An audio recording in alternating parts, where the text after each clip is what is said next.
you ever notice that you ever think about which Pixar era of their eras, from the golden age to the sequel era, as I like to call it, to their post-COVID era, which one was canonically the best one? So I thought I want to ask the question: what is the best Pixar era? And a lot of people, you might be saying, oh, the golden era, because it was outside of like one sequel to Toy Story 2. All of them were originals, and they were freshing out new creative ideas, new storytelling, new characters, new worlds, new heroes and villains to see, But I want to know that what actually, defined the best era for Pixar. And you could say the golden era, when they started back as many members of the Lucasfilm community, aka computer engineers and animators who worked at Lucasfilm, were transferring and forming Pixar, along with John Lasseter, Joe Raff, and of course Steve Jobs, Andrew Stanton, Pete Docter, and many others we know today who've gone to make some of the best Pixar films ever, and not just in their canon, but in the film industry. And I wanted to know that I feel like which one defined that. But I mean, you could say a lot with, like, we can start with the golden era here, which are all my movies here. Started with 1995 to 2010 with Toy Story, Bugs Life, Toy Story 2 as well. You can see, and then you have, like, of course, Monsters Inc. and Finding Nemo. And then you have, of course, Incredibles and Cars right here, Wall-E and Ratatouille. And then the final two of this era was, of course, Up and, of course, Toy Story 3 right here. And I feel like these movies definitely defined an era, I think, because they were outside like one sequel, which was the whole, everyone knows the whole story, how Toy Story 2 came to be, with the one animator, the one female animator who actually had the whole movie on her hard drive. She saved it, and we had the film today, but that's a whole different story. We all know that. You can look that up online. But I feel like people say this could be the best era of Pixar because, like I said, they were bringing new ideas, they were going more story of technology, and they were relying on their story and characters, heroes and villains, rather than just like what DreamWorks does, which just relies on pop culture references and celebrity cameos and voice actors, which Pixar in the early days don't do that. When they pick the right people, they pick the right people for the defining voices and the for the right defining characters, heroes and villains, as well. And it was a new time era as well. Computers were just coming into existence, of making the first animated movie. I mean, for God's sake, Pixar's 30 years old right now because Toy Story just had its 30th anniversary, which is incredible, and we all salute that as well.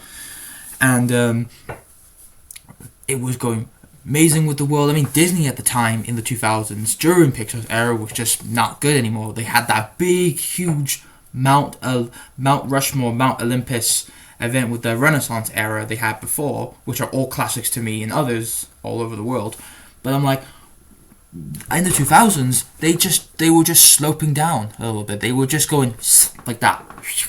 They don't know. They were trying new things. They didn't work out. People didn't like it. There's some good hits in those films in that era, but no one was doing like what Pixar was doing. I mean, DreamWorks came over, and of course they did Shrek, obviously, which is a whole different story, as we all know. It's history by now.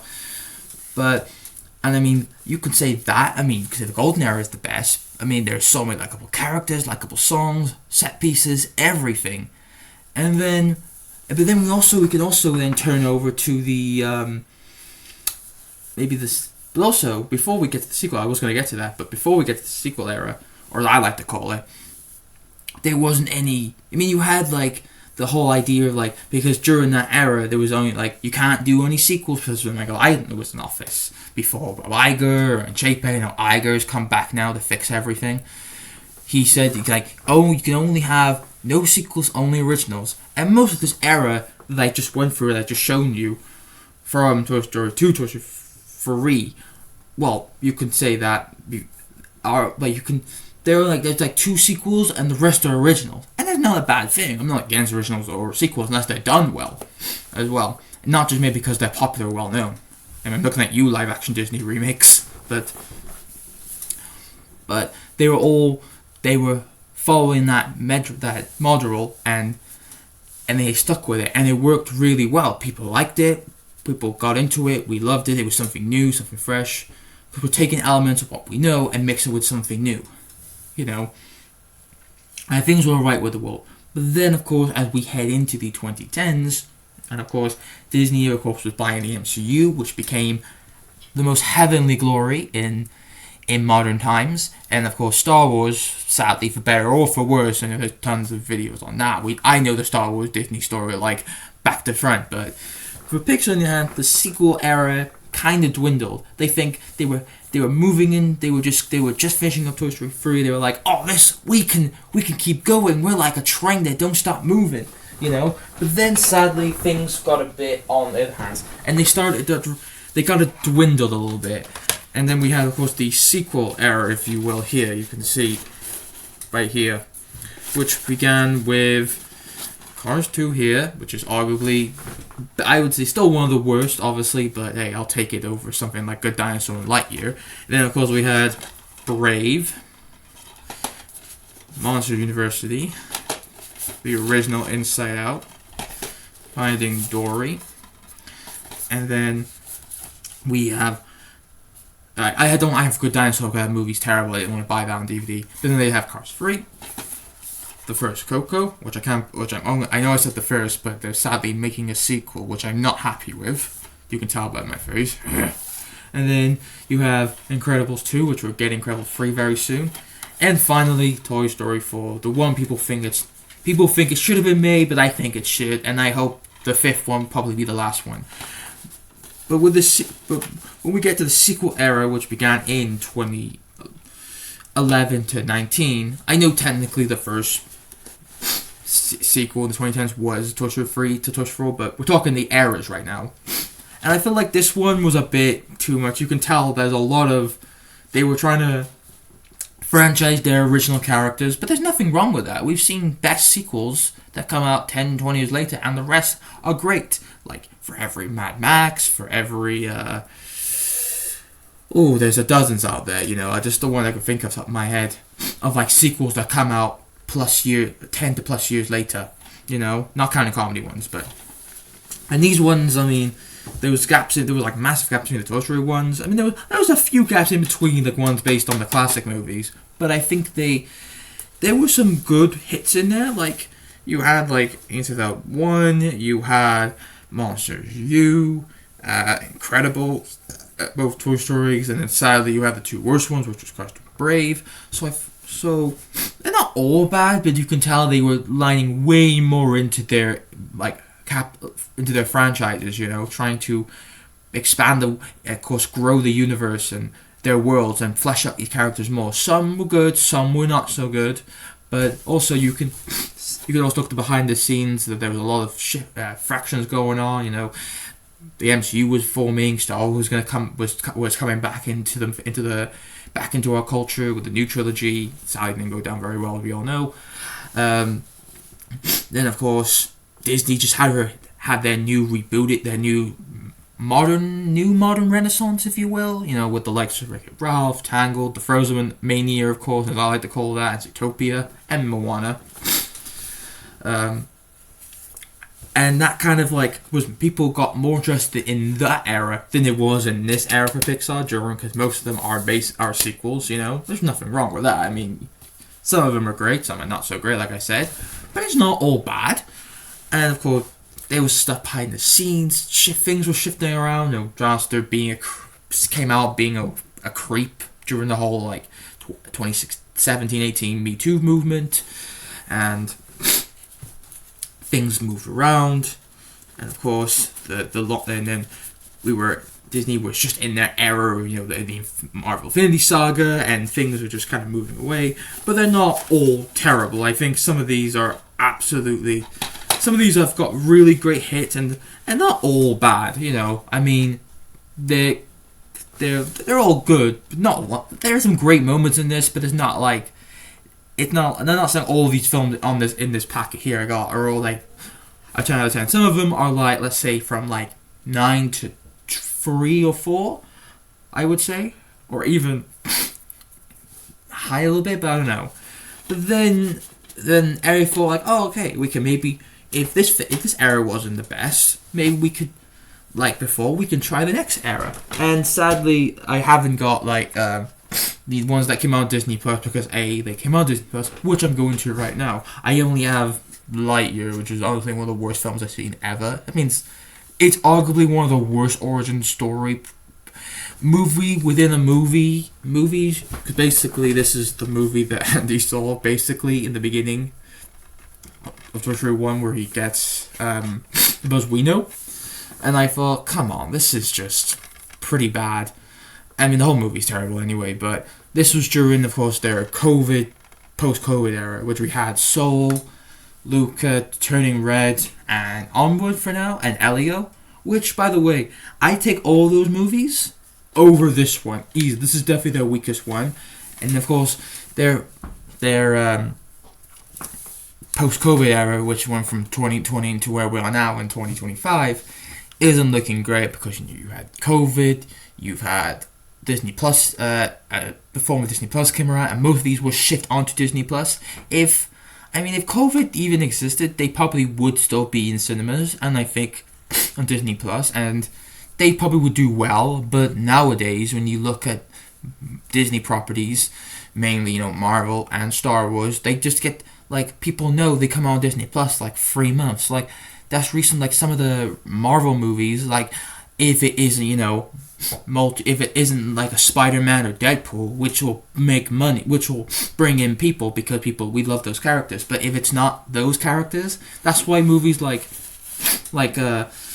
sadly Thunderbolts, Brave New World, and there's tons of, like I've said this many times, tons of people who said that a lot of movies now are just getting dumped on streaming after like 3 months, 5 months later.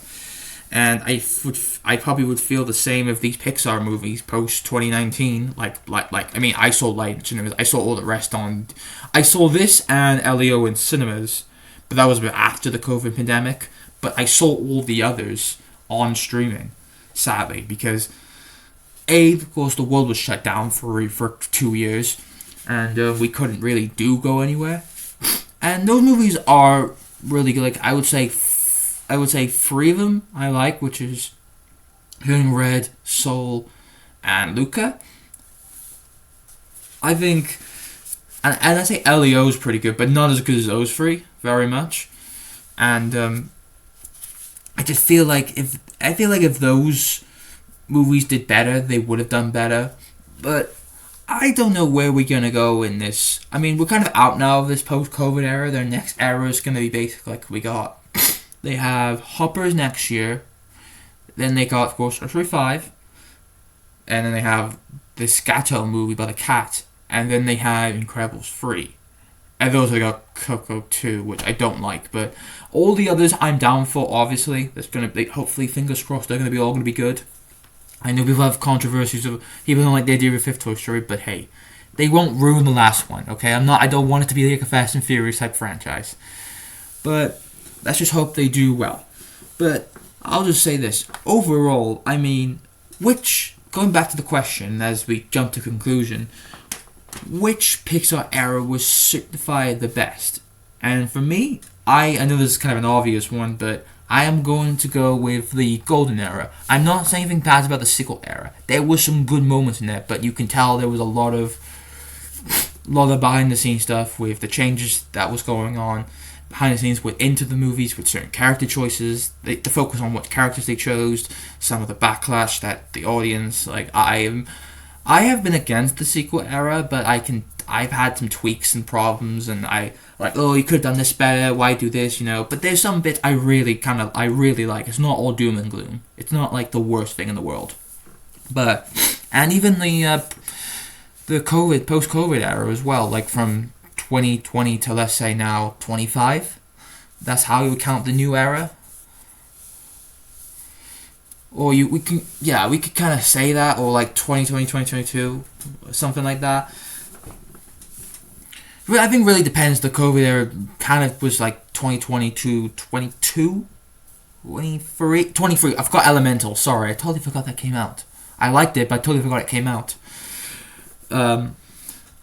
I would say, yeah, the golden era is probably the best one. I know that's a very obvious choice, but the COVID era has like 3 or 4 good hits in there, but they're not on the same level. I don't think as the golden era was. Like that is kind of like Pixar's Mount Olympus, their Mount Rushmore era, you know. But we'll see where this new era will go in their post-COVID era with their next few films coming up now. And fingers crossed, I am, of course, a longtime Pixar fan, as you can tell by the DVDs. I'm a Pixar geek, so I hope where they go next will be great. But overall, I have to say the best era for Pixar is definitely the golden era. But the other eras have their great moments. But you can tell there was some shifts and gears that worked well with others and didn't work for others, but that's fine, you know. They're trying to making the movie is like making a cake. They're trying to do the best we can. They're trying to make it the best they can. That's all that matters. And if we support to it, that is fine. So that's all I gotta say. So hope you liked the video. Like and subscribe.